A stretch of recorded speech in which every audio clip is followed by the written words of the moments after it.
Amen, amen. Praise the Lord. God is good. And all the time. Makaupo na po kayo sa presensya ng Panginoon. Salamat po, Live City Music. It's my honor and privilege to share the Word of God. Happy New Year po. Kamusta po ang bawat isa sa atin? Ayan, so pakisabi sa katabi mo, I love you with the love of the Lord. Sige nga po. Isang nakaka-bless na good morning din sa iyong katabi. Ayan, welcome po sa bawat isa joining with us tonight, this morning, this afternoon, anumang oras ng panonood nyo po. Shout out po sa ating Global Fam na nasa Hong Kong, Taiwan, Mindanao, Visayas, Luzon, Metro Manila, Quezon City. Please tag your friends and family. Pakitype po sa comment section saan po kayo nakikiselebrate ng pag-ibig ng Diyos sa umagang ito. Amen. Muli, bigyan nga po natin ng malakas na palakpakan si Lord. Hallelujah. Pinakamalakas na bayang kapatid. Amen. Amen. Amen. A blessed and joyous Sunday, Live City Church family. Salamat po sa Panginoon dahil tinawid niya tayo ng January. Yung iba nababagalan sa January. Amen. Pero tayo ay na-enjoy natin ang bawat araw na pinagkakaloob sa atin ng Diyos. Amen. Kasi di natin alam kung meron pang March, kung meron pang April. Kaya yung araw ngayon, dapat pinagpapasalamat mo yan sa Panginoon. Amen. Ano man ang pinagdadaanan mo, daan lang kapatid, huwag mong tambayan. Dahil tapat ang Diyos na ililigtas po tayo at ipoprovide lahat ng ating pangangailangan. But before po ako magsimula sa araw na ito, today is February 1. Pakisabi nga ulit sa katabi mo, I love you kapatid. Amen, I love you. Baka buong buhay niya walang nagmamahal sa kanya, nagkakamali ka. May isang Diyos na tapat na hindi niya inintay na maging maayos ang ating buhay o ating kalagayan pero pinili niyang mahalin tayo. Maraming tao natatakot magmahal dahil alam nilang masasaktan sila eh. Amen? Pero ang Diyos na kahit alam niyang masasaktan siya, pinili niya pa rin magmahal. Ganyang kabuti ang Diyos na kahit grabe yung katupakan mo, minahal ka ng Panginoon. Pag nalaman ng tao yung tupak mo, magdadalawang isip yun, wag ko na lang kaya mahalin to. Ganyan tayo mga tao eh, may condition pag nagmamahal, pero hindi ang pag-ibig ng Diyos. Kahit kasing dumi na sabi nga yung pula eh, no? Pula yung gagawin niyang white as snow, yung buhay mo dahil sa pag-ibig ng Diyos. So, welcome ko po ang bawat isa. Meron po tayo mga first-timers and new friends.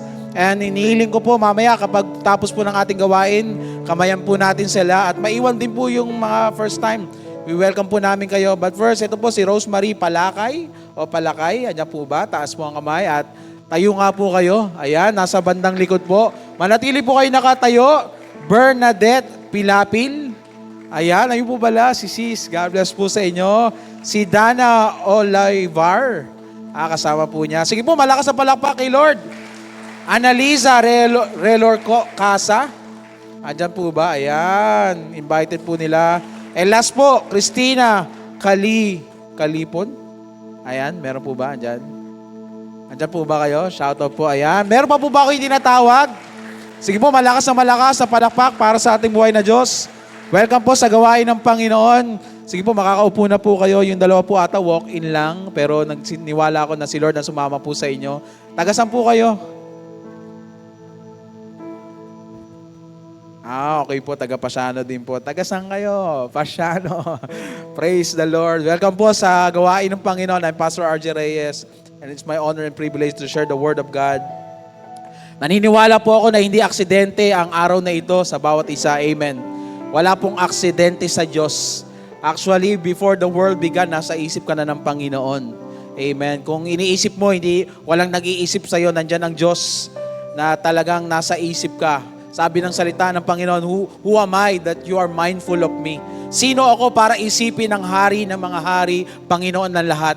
Amen. Napakatindi nun pag naisip nun, no? Sino nga ba ako? Napakaliit ko na tuldok, di ba, sa kalawakan, pero na ang Diyos ay piniling mamatay para sa akin. Ganyang kakamahal ng Diyos. Muli, sabi mo sa katabi mo, mahal ka ng Diyos. Mahal ka ng Panginoon at hindi magbabago. Walang bagay na pwede mong gawin para madagdagan at mabawasan ang pagmamahal sa iyo ng Diyos dahil kumpleto na ang pagmamahal ng Diyos. Amen. Amen. Sino pong in love sa umagang ito? Taas ang kamay lang lahat ng in love. Amen. At may in love pa sa Panginoon. Andito po ang ating Pastora Becky. Salamat po sa kagalingan na ginagawa niya sa ating pastora. Amen. Aabot to ng 100 years old eh. Kasama ang kanyang kabiyak, si Tatay Totoy. Amen. Praise God. Kabiyak talaga eh, no? Kabiyak. Amen. Salamat sa Diyos. Welcome po sa ating brand new series for this month of Love Month. Tatawagin po natin Love Talks. Sabi nyo nga po, Love Talks. Uso po kasi yan eh. Kanina yung ating host si Tony Talks. Si Ate Tony, ayan, nagtotalk kanina. Usong-uso po yan, yung mga interview. Pero paano ba, paano magsalita, paano mangusap ang pagmamahal? Ano bang sinasabi ng Bible pagdating sa pagmamahal? Diba? Napaka-importante po nito. Sabi nga po natin lahat, Love Talks. Ito po ay madalas pag-usapan ng marami. Ang tungkol sa pagmamahal. Actually, halos lahat siguro ng church ngayon, ito ang series. Pagdating sa sa kanilang sermon, iikot sa pagmamahal ng Panginoon. So we love to talk about love. Sa balita pa lang, alam niyo po balita ngayon? Di ba? Ang topic ay usaping pag-ibig. Kung hindi nasawi o nasaktan, sumisibol na pag-iibigan. Amen? Actually, hindi nga lang ako nakapunta kahapon. Nung kahapon ba yun, isang araw? Kasi nag-renewal of vows si paring Vic at saka si Pauline. Medyo busy kasi tayo, inuna natin yung church. 10 years na po sila. We are invited, but sa isip lang naman. Diba? Talagang sineselebrate nila yung pagmamahal. Isa sa pinakamagandang i-celebrate ang pagmamahalan. Amen. Sa radyo po, ang daming love songs. Diba? Sa movies, TV series, patok na patok ang mga love stories. Tingnan mo kaya katabi mo, mukha ba siyang in love? Amen. Kumikinang-kinang ba ang kanyang mata at parang naguhugis puso ang kanyang mata? But let's be honest, mga kapatid, most of the talk is about how love makes us feel. Amen? Kadalasan po ng mga naririnig natin, yung mga pakiramdam lamang eh. Kung anong pakiramdam kapag minahal at kapag nagmamahal, parang sabi ng iba, may butterfly siya sa tiyan, kapatid, kabag lang yan. Di ba? Parang in love na ako. Hindi, kabag lang yan. Di ba? Ilabas mo lang yan, mawawala yan. Di ba? Parang pag nagmamahal ka daw, lagi siya tumatakbo sa isipan mo. Nakaranas na po ba kayo dyan? Yung sa akin, nadadapa pa yung nasa isip ko eh. Di ba? Pag andyan siya, parang nag-i-slow mo. Siya yung dahilan, bakit ang tagal ng January mo? Kasi nga, andyan siya, tumitigil ang paligid, di ba? Hindi mo alam kung anong nararamdaman eh. Pero sa ating po pag-uusapan ngayong buwan na ito, we're not looking of how love feels. We're looking at how love acts. Hindi lang basta pakiramdam, not just feeling love, pero makita po natin yung galaw at kilos ng pag-ibig ng Diyos sa bawat isa. Na once na ma-encounter mo ang pag-ibig na ito, your life will never be the same again. At kaya po tayo nandito ngayon sa umagang ito dahil lahat po tayo ay nakaranas ng matinding pagmamahal ng Diyos. Amen. Kung naniniwala kayo, palapakan muna si Lord. And for our week 1, pag-usapan po natin kung paano magmahal ang ating Panginoong Hesus. We are diving straight into the deep and with a message, how to love like Jesus. Kasi nga po, kung gusto mo matutong magmahal talaga, tingnan mo kung paano nagmahal si Lord. Hindi ka magkakamali kapag si Jesus ang example mo when it comes to loving someone. Kapwa-tao, napakadami pong ibig sabihin sa Bible ng pagmamahal o love. Meron tayo agape, phileo. Ngayon po pag-usapan natin yung phileo. Yan, yung agape sa mga susunod na araw. Actually, ano rin po ito? Agape pala, sorry. Yung unconditional love of God. Kasi nga po, gusto natin baguhin ang mundo, gusto natin baguhin ang ating tahanan, at ating puso, kailangan po natin maintindihan kung ano ibig sabihin nito. Sabi nga po natin ulit, love. Kaso hindi yung love na sinasabi ng mundo, kung ano yung sinasabi ng salita ng Diyos. At dalawang klase po. Meron po kasi tinatawag na kind love at gracious love. Pag kind love po, ito po yung klase ng pagmamahal na binibigay mo sa tao kasi nasiyahan ka sa kanya, nagandahan ka sa kanya, napugian ka sa kanya, natalinuhan ka sa kanya. Yan po tinatawag kind love. Pero yung meron naman pong tinatawag na gracious love. Sabi nyo nga po, gracious. Napaka mahabaging pagmamahal. At ito po yung uri ng pagmamahal na inaibibigay sa isang tao kapag nakita niya na yung pinakapangit, pinaka hindi magandang bagay sa isang tao. Ibig sabihin, minahal ka ng Diyos kahit nakita niya na lahat ng hindi maganda sa'yo. It's the love that meets you in the mess. Sino po dito na for the last 31 days, Feeling mo, nagkamali ka na naman, hindi mo na naman na-meet yung expectation ng Panginoon sa buhay mo. Mismong ikaw may expectation sa sarili mo, hindi mo na naman nagawa. You make mistakes. At minsan, ito po yung pagmamahal na nakukot in the act tayo yung moments ng buhay natin. And if you're ready, we will be reading in the book of John, chapter 8, verse 1 to 11. At sa marami po, this story sounds familiar. Actually, kung tatanungin niyo po ako, parang ilang beses ko na rin na-share ito eh. This story sounds familiar sa karamihan, but I do believe muli tayong tuturuan at i-remind na makapangyarihang salita ng Diyos. Kung naniniwala ka po doon, sabi mo amen. Tatayo po tayong lahat ng may paggalang bilang sa pagbabasa ng salita ng Diyos. And I want you to open your heart. Buksan muli yung puso mo dahil, ay, alam ko na yan. Pero naniniwala ko, you cannot exhaust the powerful Word of God. Lagi siyang may bagong i-reveal sa atin. Kasi nga, pag mahal mo, ang sarap kausap eh, no? So ganito po ang salita ng Diyos. Kung mahal mo ang Diyos, muli siyang mangungusap sa mga taong willing, papasukin siya sa kanyang puso. Verse 1, ang sabi po dito, basahin po natin. But Jesus went to the Mount of Olives. At doon, He appeared again in the temple courts, where all the people gathered around Him and sat down to teach them. Verse 3, but the teachers of the law and the Pharisees brought in a woman caught in adultery. They made her stand before the group and said to Jesus, Teacher, this woman was caught in the act of adultery. In the law, Moses commanded us to stone such women. Now, what do you say? Verse 6, they were using this question as a trap in order to have basis for accusing Him. But Jesus bent down and started to write on the ground with His finger. When they kept on questioning Him, He straightened up and said to them, Let any one of you who is without sin be the first to throw a stone at her.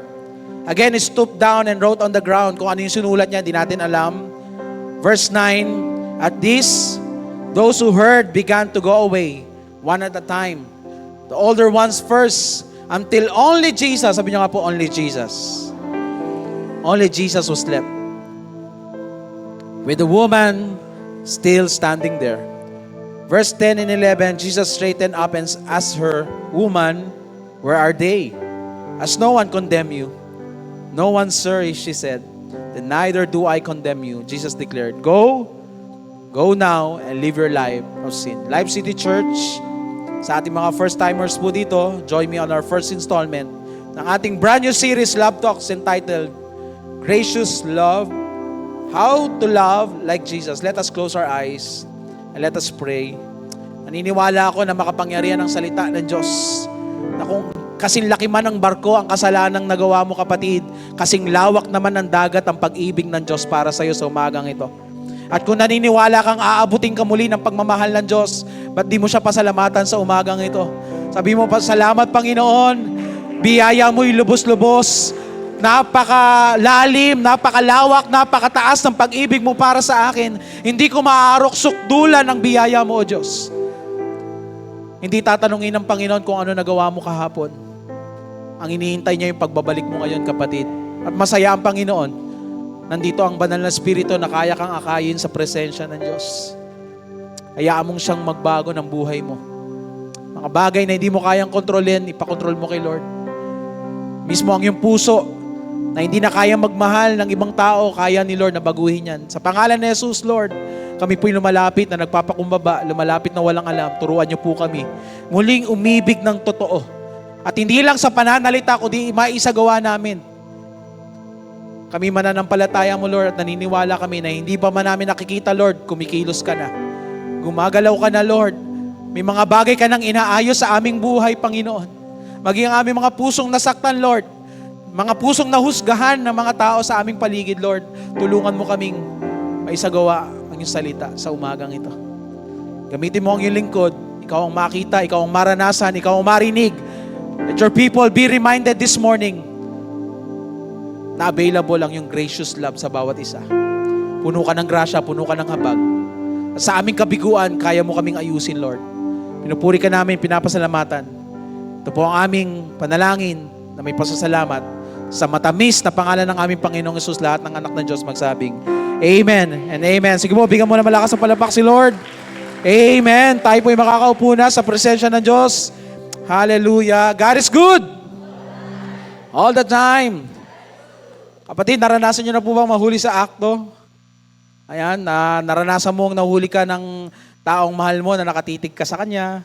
Tapos bigla kang tumingin sa iba para hindi ka mahalata. Pero halatang halata naman, syempre. Kayo lang dalawang magkasama. Nahuli ka na ng asawa mo na nag-add to cart na naman, tapos dumating si Kuya Parcel na wala ka sa bahay. So nahuli ka talaga. Diba? Nahuli ka na po ba sa akto na natutulog during preaching ni Pastor? Ayan. Pero pwede naman po yan. Huwag ka lang hihilik kasi baka makagambala ka sa katabi mo. Sa mga bata po dito, nahuli ka na ba ng nanay mo na kumukuha ka ng matamis na bagay o chocolate sa loob ng rep? Diba? Naging kanta pa yan sa nursery rhyme eh. Johnny, Johnny. Yes, Papa.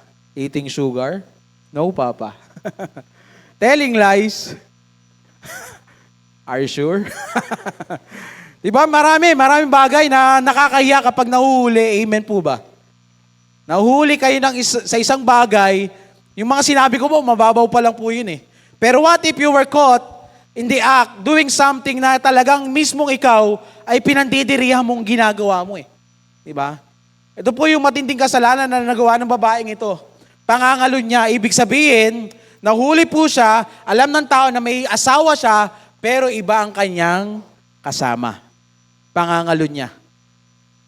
At matindi po ang kasalanan ito. You were caught cheating. At sa ating social media, talaga naman, talamak ang mga videos na ginagawa pang ang prank eh, no?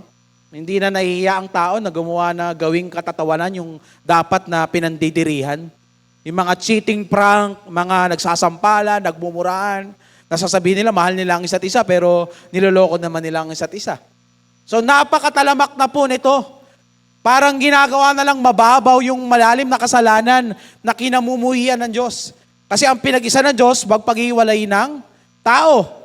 Si Lord ang kaaway mo dyan eh. Si Lord ang kalaban mo kapag tinangka mong paghiwalayin ang dalawang taong nagmamahalan.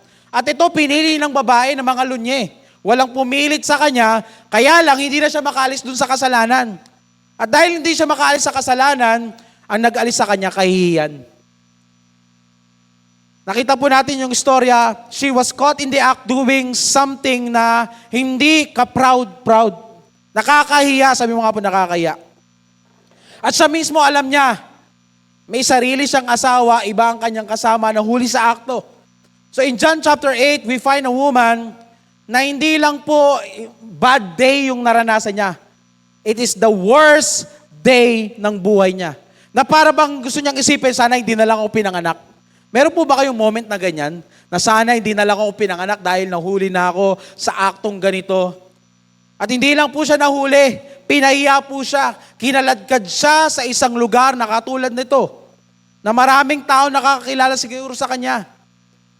Dinala siya kung saan maraming tao na yung iba may concern, yung iba wala talagang pakialam sa kanya.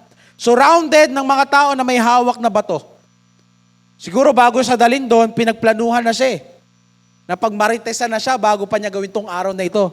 Alam mo yan, pag pumasok siya sa tahanang yan, ibig sabihin ginagawa nila yung bagay na kasalanan na yon. So maganda na kayo ng mga bato ha. So siguro pinamalitan na ng mga Pariseo, teachers of the law.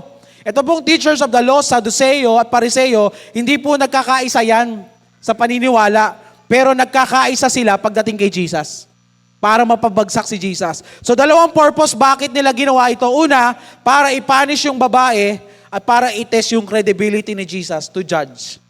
Kung siya ba talaga ay totoong guro. At itong babaeng ito, habang harap niya lahat ng tao, alam naman po natin pag napapahiya tayo, hindi tayo makatingin sa mata, nakatungo tayo. Alam niyo, pag may nagawang kasalanan no?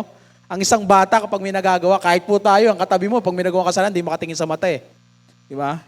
Sino hindi nag-devotion kanina? Tingnan mo nga sa mata. O, tama, naduduling. Hindi makatingin eh. Guilty. Di ba? O nga, dapat pala nag-devotion, no? So may mga ganon kapag halatang halata eh. At ito, halata mo talaga nagkasala kasi Kinaladkad siya ng mga Pariseyo, ng mga teachers of the law. At di natin alam kung anong suot niya kasi nga, caught in the act, baka wala pa siyang saplot. So kinaladkad siya, baka hawak-hawak siya sa buhok. Hindi man lang siyang inantay na magbihis bago dalhin doon. At wala na siyang maitatago. Amen? Lantad na sa kanyang buong katawan at buong kasalanan niya. At nag-aantay na lang siya kung sino ang unang babato sa kanya. Amen po ba? Nakita niyo yung senaryo? Pumapasok po tayo sa istorya dahil minsan naranasan natin to na parang gusto mo na lang mawalang parang bula. Naranasan niyo po ba yan? Yung nalaman ng pamilya niyo, yung ginawa niyong kalokohan, nabalitaan ng buong barangay, na kada naglalakad kayo, parang ako yung topic na naman. May GC para sa inyo, ang mga kaibigan mo. So again, dalawang purpose ng Pariseyo. Una, para hatulan, parusahan ang babaeng ito, at para makita kung ano ba talaga nalalaman ni Jesus pagdating sa law. Kaya sabi nila, in the law, Moises commanded us to stone such woman. And itong babaeng ito, nag-aantay na lang siya ng unang dampi ng matigas na bato. Wala na, dead end na. Siya po, itong babaeng ito ay, yung case niya po is beyond a reasonable doubt. May proof of purchase.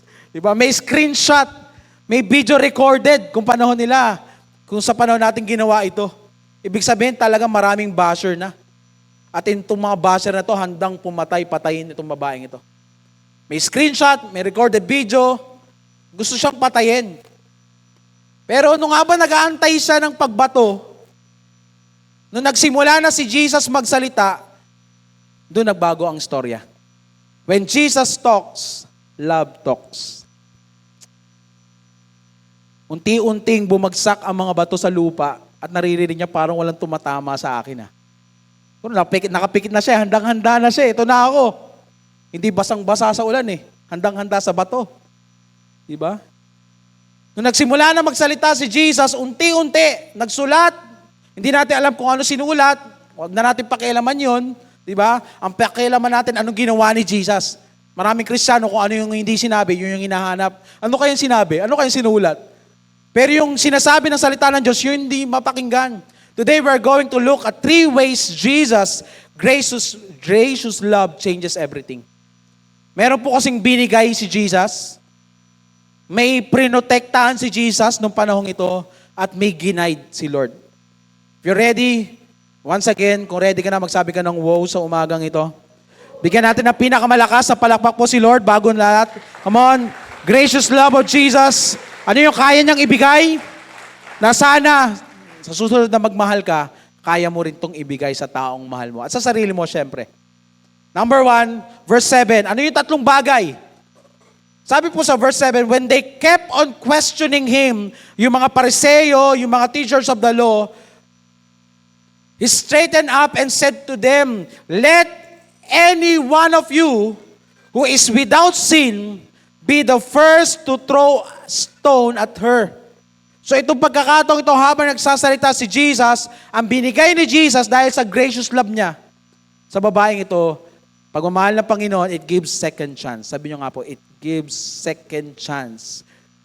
Ang pag-ibig ng Panginoon, makinig ka sa umagang ito, ay nagbibigay ng pagkakataon. Kapatid, may pagkakataon ka pa. Kung nagkamali ka kahapon, pwede kang makabawi ngayon dahil binibigyan ka ng pag-ibig ng Diyos ng pagkakataon. So nagbibigay ng pagkakataon ang tunay na pagmamahal. Sabi niyo nga po, second chance. Tunay na pagmamahal. Bakit po? May peking pagmamahal eh. At alam naman po natin ang peking pagmamahal hanggang bibig lamang. But the gracious love of Jesus gives second chance. Binigyan niya ng pagkakataon, sinabi niyang, let any one of you. Sinabi niya, hindi sinabi ni Lord na kung sino man nakakita unang bumato. Hindi. Ang sinabi niya, kung sino ang walang kasalanan. Eh di wow. Wala eh. Kaya unti-unti, binitawan ng mga Pariseyo, simula sa pinakamatanda, papunta sa bata, unting-unti nag-alisan. So nagbigay ng pagkakataon ng tunay na pagmamahal ni Kristo. At kung titignan natin ang ating mga sarili, kaya tayo nandito ngayon, binigyan tayo ng ilang beses na pagkakataon ng Diyos. Amen. Palakpakan mo nga si Lord muna. Sige po. Parang sinasabi ni Jesus, habang sinasabi niya yung mga katagang ito, nakatingin siya sa mga Pariseo, pero nakatingin siya din sa babae, anak, magsimula tayo muli. Let's start all over again. Diba? Sa verse 4, kung babasahin natin uli, huli sa akto, yung babae. May asawa pero iba ang kasama, huli sa akto. Beyond reasonable doubt, caught in the act, and she is guilty. Hindi niya kaya ipagtanggol ang sarili niya. Kasi yung mismong yung nakasama niya, iniwan siya eh. Ba't kaya siya lang ang hinatak? Pero yung kasama niya nung nahuli, wala eh. Tinakbuhan siya, no? Minsan ganyan ang tao, no? Kapag nasa alanganin na iiwan ka, mahal ka daw. Pero pag nandyan na ang bayarin, hindi mo makakita eh. Diba? Pag andyan na yung babayaran sa restaurant, nagsi-CR eh. Kasama, may kilala po ba kayo dyan? Tara. Diba? Caught in the act itong babaeng ito, sa karumal-dumal, kasuklam-suklam na kasalanang nakumit niya. Nahuli sa akto ang babaeng nangangalo niya, at alam po natin na iba ang huli sa akto, iba din ang sabi-sabi. At ito pong pangyayaring ito, hindi sabi-sabi. Sabi sa batas, nung panahon ni Jesus, ang parusa dito ay kamatayan. Hindi ikukulong. Doon mismo sa lugar, papatayin, babatuhin. So kay hindik na kamatayan. Bakit ganun po, Pastor, yung pagpaparusa para hindi po pamarisan ng iba? Talaga po sa public place, ginagawa ito. Ipapahiya ka muna, parang gusto mo, mamamatay ka na sa hiya, mamamatay ka pa sa sakit. At pag binato ka at umaray ka, hindi sila hihinto. Titigil sila kapag hindi ka na humihinga. At wala silang pakialam sa'yo. Again, hindi pinagbintangan ng babaeng ito. Napatunayan. At alam mo sa sarili mo, minsan may ginagawa kang kasalanan na sinasadya mo. Alam mo na kapag nahuli ka sa akto at alam mo nakikita ka ng Diyos, parang nandidiri ka sa sarili mo. Kaya lang ang pag-ibig ni Kristo, hindi ka parurusahan. Bibigyan ka ulit ng pagkakataon. Ang kabayaran ng kasalanan, sabi ng Romans, ay kamatayan. Dito po, stone to death. Sabi niyo nga po, stone to death. Ngunit dahil sa pag-ibig ng Panginoon, hindi bato, kundi pagkakataon ang binigay sa babaeng ito. Second chance. Lahat po tayo ay kamatayan na naghihintay dahil sa ating kasalanan. Buti na lang po, nabigyan tayo ng pagkakataon o chance na magkaroon ng buhay na walang hanggan. Kakatapos lang po natin ng winning event. At salamat po sa bawat isa na nag-invite dahil binigyan mo ng pagkakataon ng sarili mo na mabagamit ng Panginoon para ang ibang tao ay magkaroon ulit ng panibagong buhay. Amen. Palapakan po natin si Lord. Hindi to basta-basta na dumadaan sa atin.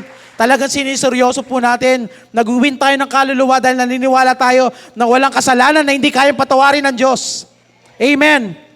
May pagkakataon pa, kahit yung anak mo, yung asawa mo, may pagkakataon pa silang mabago. Bakit?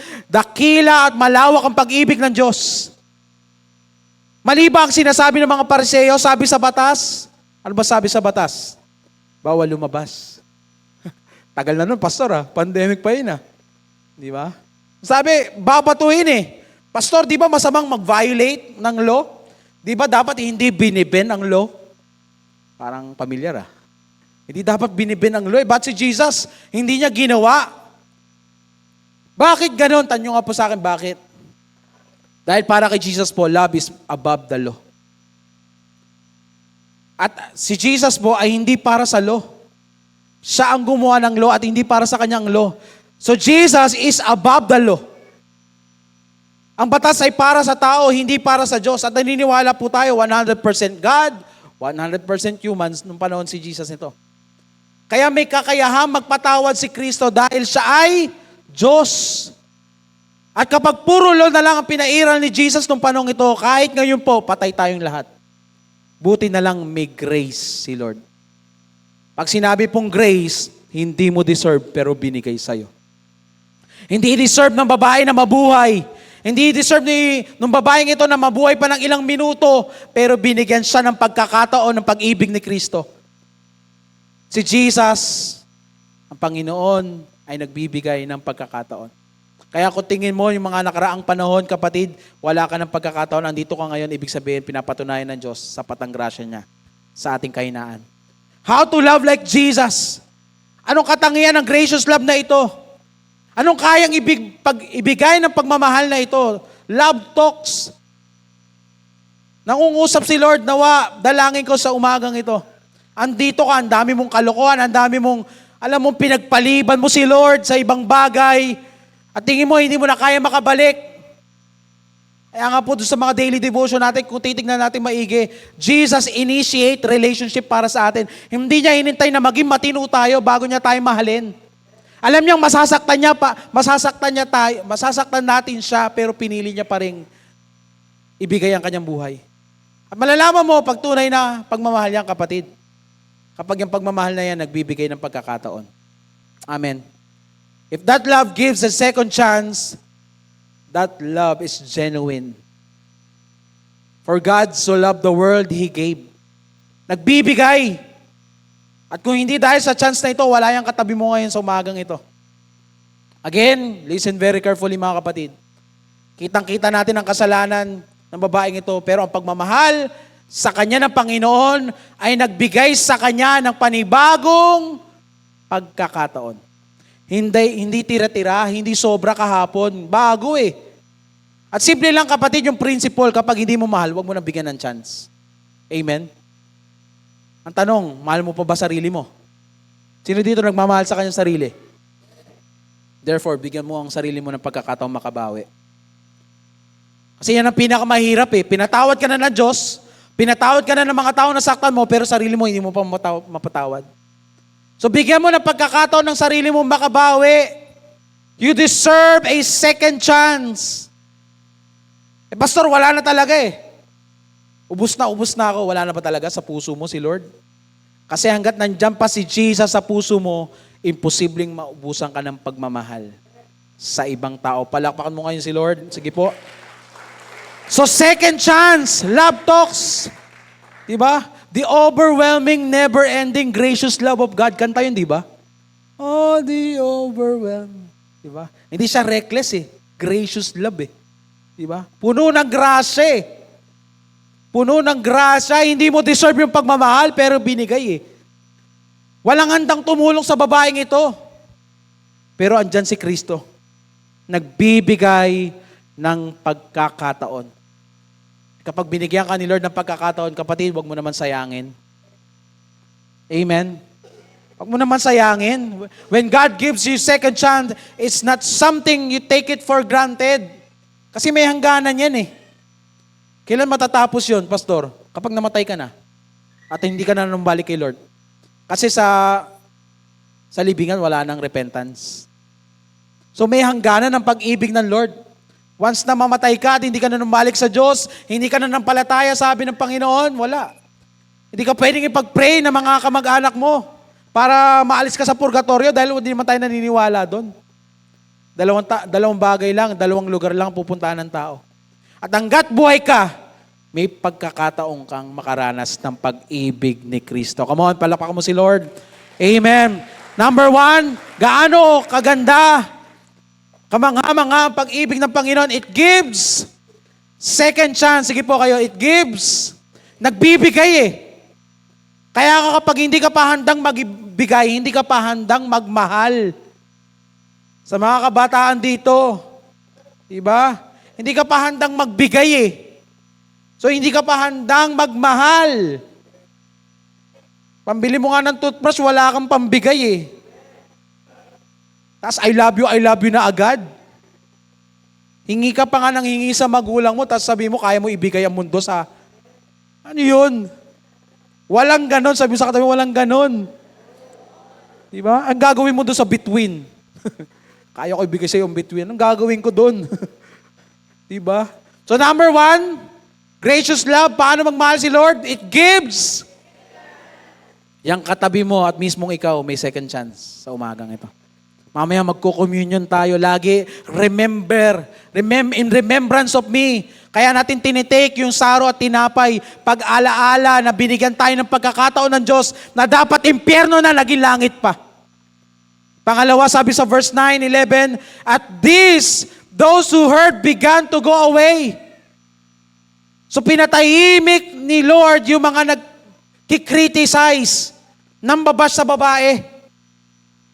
Kaya nga yung sinasabi ko, kayang patahimikin ni Lord yung mga nanguhusga sa'yo. Yan man sa isip mo, hinuhusgahan mo sarili mo dahil sa pag-ibig ni Lord, magkakaroon ka ng kapayapaan. Pangalawa, sabi doon, until only Jesus was left, with the woman still standing there. Kung titignan po natin yung scenario, walang suot itong babaeng ito. At nandun, iniwan siya ng mga nagdala sa kanya doon. So, handa talaga siya patayin nung panahong ito eh. And verse 10, kayo po, ang sabi diyan, Jesus straightened up and asked her, babae, nasan sila ngayon? Asan yung mga humuhusga sa iyo at hinahatulan ka? Ang sabi niya, wala na, sir. No one, sir, she said. So pangalawa, pag-ibig ni Kristo, it guards against condemnation. Pinoprotektahan tayo ng pag-ibig ng Diyos. Niyayakap tayo sa ating karumihan. Amen. Yung inawit natin kanina, kung nanamnamin natin yung bawat salitang yon, totoo naman eh. Hindi inintay ng Diyos na maligo tayo, magpabango tayo, ayusin natin ang ating buhay bago niya tayo niyakap. Niyakap niya tayo sa ating karumihan. It guards against condemnation. Kasi kung wala yung pagyakap ng Diyos, wrath ang aabutin natin sa Diyos Ama. Pero the moment na tinanggap mo si Kristo, ang nakikita ngayon ng Diyos Ama, yung kanyang bugtong na anak na si Jesus. Niyakap at nilinis ka ng banal na dugo ni Kristo. At yun ang nagpoprotekta sa iyo ngayon, kaya ka nakakalapit sa Diyos. Amen. Kaya ka nakakapagsamba, nakakapag-offering, kasi hindi tatanggapin niya ng Diyos Ama kung wala ang kanyang anak. So hindi ikaw ang nakikita ngayon ng Diyos kapag tinitingnan kanya, ang kanyang bugtong na anak. Nagagard tayo sa condemnation. Una, binibigyan tayo ng pagkakataon ng pag-ibig ng Diyos. Pangalawa, inililigtas po tayo nito sa kahatulan. Ibig sabihin, may pagpapalaya sa pag-ibig ng Diyos. Kaya nga dapat ang totoong pag-ibig, hindi ka ginagawang alipin. Hindi ka ginagawang alila. Pinapalaya ka. Saan po? Saan tayo pinalaya? Sa kahatulan. Nag-aalis ng kahihiyan. At kahatulan ng totoong pagmamahal. Sabi mo sa katabi mo, pinalaya ka na. Sige po, sabi mo sa katabi mo, pinalaya ka na. So wag mong piling, ikulong muli ang sarili mo sa kasalanan. Pinalaya ka na nga, balik ka pa ng balik eh. Anong ibig sabihin po ng hatol dito? Kasi nga po, ang hatol dito, huli sa akto, mamamatay siya para hindi tularan. At ang unang babato sa kanya, yung nakahuli sa kanya. So binibigyan ng karapatan yung law ni Moises na binigay din ng Diyos na pumatay. Eh hindi aso, hindi hayop ang papatayin. Tao.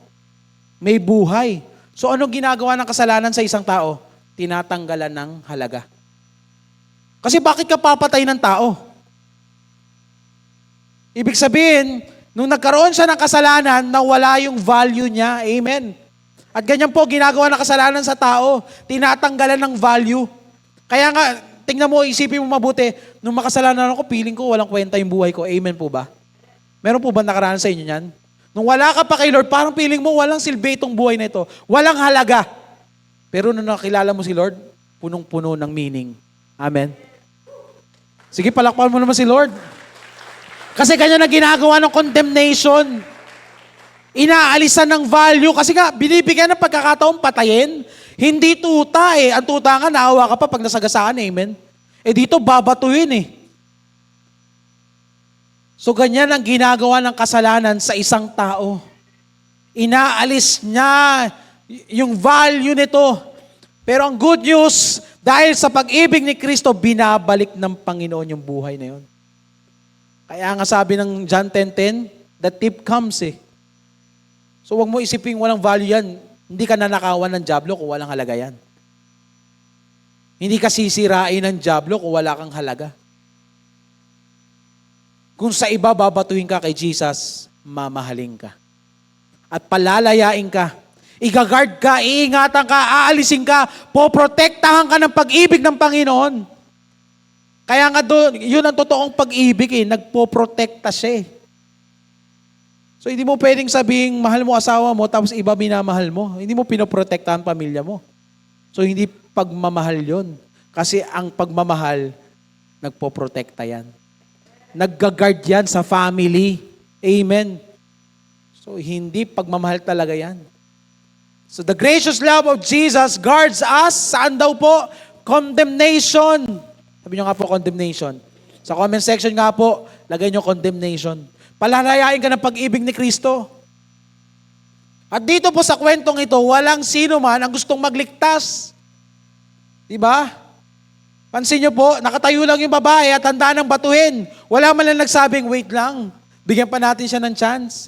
Pagpaliwanagin natin siya, wala. Bakit po? Kasi mahirap magsalba ng isang taong nasa kapamakan. Baka madamay ka pa. Baka sabihin ng mga Pariseo, baka kasama ka. Diba? Baka naging kalaguya ka rin ng babaeng ito. Diba? Baka isa ka rin. Diba? Kapag nagliligtas ka ng tao, baka madamay ka pa eh. At hindi mo ito magagawa basta-basta. Pero kung naranasan mo na, kakayanin mo. Kaya nga po nagpa-participate po tayo sa winning event. Bakit? Kasi naranasan mo eh. Diba? Yung pagliligtas sa'yo ng Diyos sa condemnation, possible eh. Amen? Possible na makalaya ang isang tao dahil sa pag-ibig ng Diyos. Kasi nga naranasan mo, kaya huwag kang magtataka kapag yung katabi mo, invite sa church, kasi naranasan niya. Nawa, maging sariwa ulit yung mga araw, mga panahon, mga oras na niligtas ka ng Diyos. At yun yung maging driving force mo para magikayat pa ng ibang kaluluwa para maranasan nila ang pag-ibig ni Lord. Ako po, hindi ako marunong lumangoy. At naranasan ko ng munti ka na malunod. At kung may makikita akong malulunod, although hindi ako marunong lumangoy, gagawa ako ng paraan para maligtas. Kasi alam ko yung pakiramdam ng nalulunod. Last December 31 po, munti ka na malunod si Blake eh. Kasi nagsa-cellphone ako, siya nagsiswimming. Sumigaw si Papard, si Blake nalulunod. Kahit may hawak akong cellphone, tinalong ko eh. Diba? 4 feet lang naman po. Pero sa kanya malalim na yon. Diba? Hindi ko na iniisip yung halaga ng cellphone eh. Ang iniisip ko yung halaga ng buhay. Siyempre, anak ko rin yon. Pero kapag may nakita ko ibang tao na nalulunod, sa iba, pipicturan pa yun, nalulunod. Pero ikaw, kapag naranasan mo yung pakiramdam na nauubusan ng hininga, gagawa ka talaga ng paraan para maligtas ang isang tao. Amen? Naligtas ka ba ni Lord? Naranasan mo ba pag-ibig ni Lord? Gawa tayong paraan para makapagligtas. Amen? Mag-share ka ng Word of God. Winning event. Huwag mong baliwalain. Romans 8:1-2. Kaya nga wala nang kahatulan, parusa sa mga taong nakipag-isa na kay Kristo Jesus. Amen? Because through Christ Jesus, the law of the Spirit who gives life. Puno ng condemnation itong babaeng ito, pero nabigyan ng pag-asa at buhay. Bakit? Pinalaya siya ng pag-ibig ng Diyos. Ang totoong tumanggap kay Kristo, ligtas na sa impyerno. Tingnan mo yung katabi mo, sabi mo, ligtas ka na. Magligtas naman tayo. Diba? Snatch them from the fire. Kasi kung totoo, nagmamahal ka kay Lord, mahal mo din itong mga taong ito eh. Amen po ba? Kaya nga wala tayong ibang gagawin sa church na ito kundi magmahalan eh. Kahit may topak yung katabi mo, mahalin mo pa rin. Bakit? Sa langit tayo pa rin magkikita-kita. Alam nga mag-iwasan tayo doon. Di ba? O yan, dyan si sis. Ayoko muna dyan sa langit. Wala na ibang lugar eh. So kahit hindi tayo perpekto, pero minahal tayo ng perpekto ng Diyos at pinalaya tayo sa impyerno. Nagsasalba sa kapamakan. Aalisin ka sa kahihiyan. Ang sabi ni Jesus, nasaan na sila yung umahatol sa'yo? So tumingin yung babae, wala ah. Wala na, Ginoo. Yung may karapatang mag-judge, hindi nag-judge. Si Jesus ang natira. Sabi ko nga, lahat ng tao iiwan ka, pero si Lord hindi. Amen. Kahit mahal mo pa sa buhay, iiwan ka rin yan eh. Mamamatay sila eh. Sinasadya o hindi, iiwan ka ng tao. Pero si Lord, di ka iiwan. Pag nalaman ng tao yung kalokohan mo, iiwan ka niyan. Lagi ka lang nagpapalibre, iiwan ka na niyan eh. Amen po ba? Pero si Lord, kaya niya ibigay lahat sa'yo. Hindi ka pa rin niya iiwan. Sabi niya, nasan sila? Wala na bang humahatol sa'yo? So again, kapag nagtatanong si Lord, alam niya sagot. Ikaw mag-evaluate sa sarili mo. Sabi niya, wala na po. Ginoo, sagot ng babae. Ang sabi niya, ano sinabi ni Lord? Ako ngayon. Halika pagalitan kita, halika dito sa office. Halika dito sa kwarto, pagagalitan kita. Ano sinabi ni Lord? Ni ako man din. Hindi na kita hatulan. Walang ibang susi sa condemnation kundi ang pag-ibig ng Diyos. Walang ibang magpapalaya sa'yo kundi ang pag-ibig ni Kristo. Si Kristo ang solusyon sa anumang condemnation, kapatid. Doon po ba natapos ang istorya? Ay, salamat, malaya na ulit ako. Makagawa ng kasalanan, ganun po ba? Nung na-born again ako, hindi, patatawarin naman ako ni Lord. Sabi sa Bible kapag mas matindi ang kasalanan, matindi ang grasya ng Diyos. Ayan, out of context tayo. Diba? Kasi yun yung nabasa ko kanina kapag mas maraming kasalanan, mas matindi ang grasya. Hindi, dapat ang grasya ni Lord, tinutulungan mo magbago. At doon po natin tatapusin ang istorya. Ang sabi ni Lord, asaan yung mga umaatol sa'yo? Wala na. Ang sinabi ni Lord, sige, balik ka na. Wala na pala Balik ka na sa pangangalunya, balik ka na sa pag-iinom, balik ka na sa pagmamarites, balik ka na sa pagkatamad. Hindi po. Hindi doon natapos ang istorya. Number 1 po, paano yung ginagawa ng pag-ibig ni Lord? Ano po yung number 1? It gives us second chance. Pangalawa, at ang pag-ibig ni Lord, hindi ka hahayaan at manatili sa kinakatayuan mo. Last but not the least, sabi sa verse 11, no one, sir, she said, then neither do I condemn you. Hindi dito natapos Ang sabi doon, Jesus declared, go now. Ano po sabi? Live your life of sin, born again. The new has come, the old has gone. Kapag minahal ka ni Lord, it guides you towards change. Sabi nyo nga po, change. Pag binigyan ka ng chance ni Lord, ibig sabihin binibigyan ka ng pagkakataong magbago. Hindi nangungonsinti si Lord. Ay hindi, mahal naman ako ni Lord, maintindihan niya ako. Mali. Sabi nyo, mali. Kasi binibigyan ka ni Lord ng pagkakataon para magbago.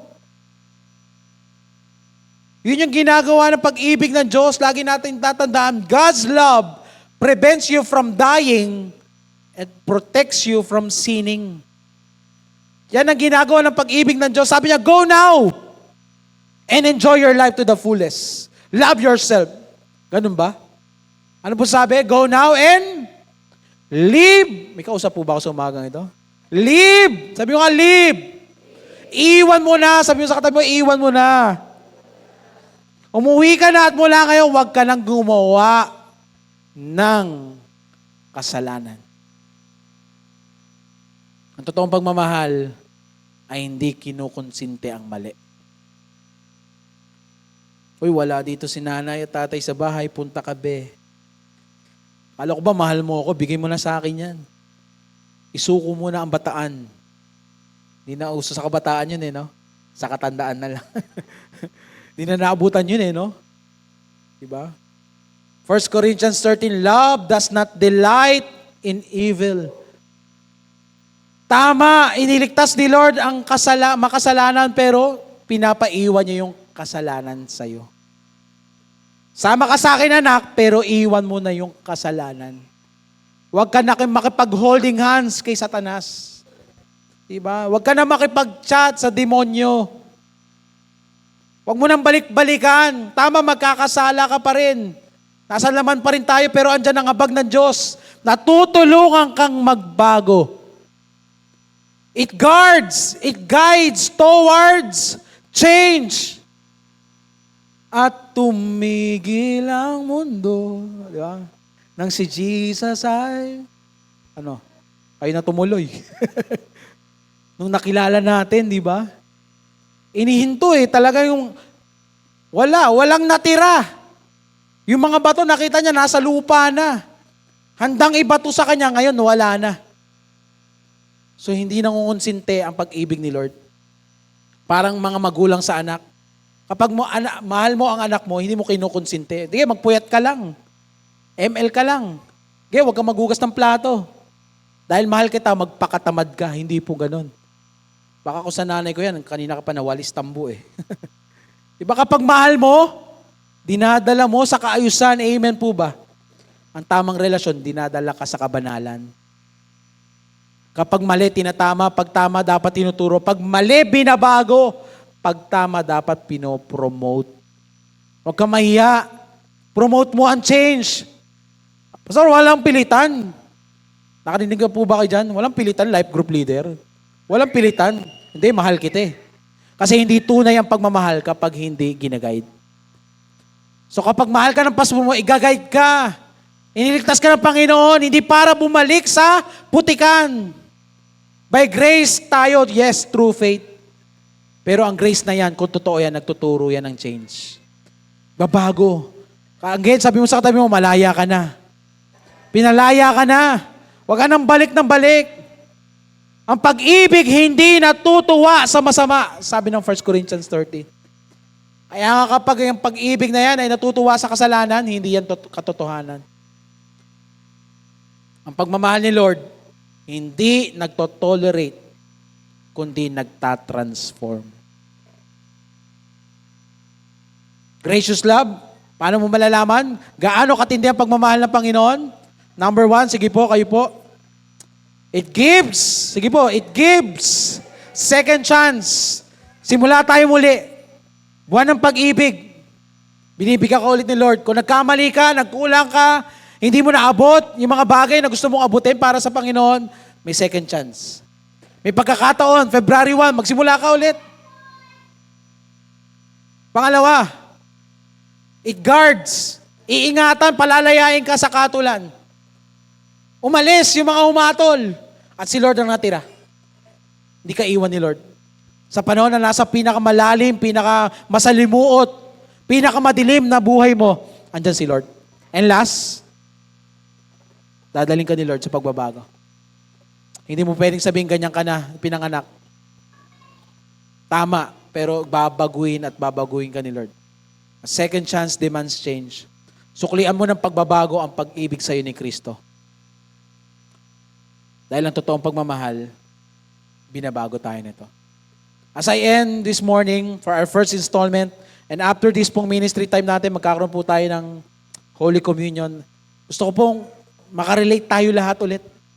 Na itong Holy Communion ay pagkakataon muli na humingi ng tawad sa Diyos at manumbalik sa Kanya. Pero bago po yun, sabi sa verse 10, 11, tayo po tayong lahat. Jesus straightened up and asked her, "Woman, where are they?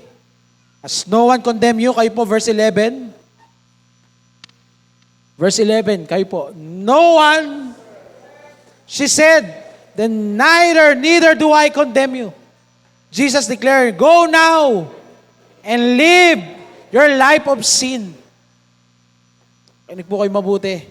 Ilang beses na po ba tayo nagkamali sa buhay natin? Para bang iniwan ka na ng lahat ng tao nagmamahal sa'yo.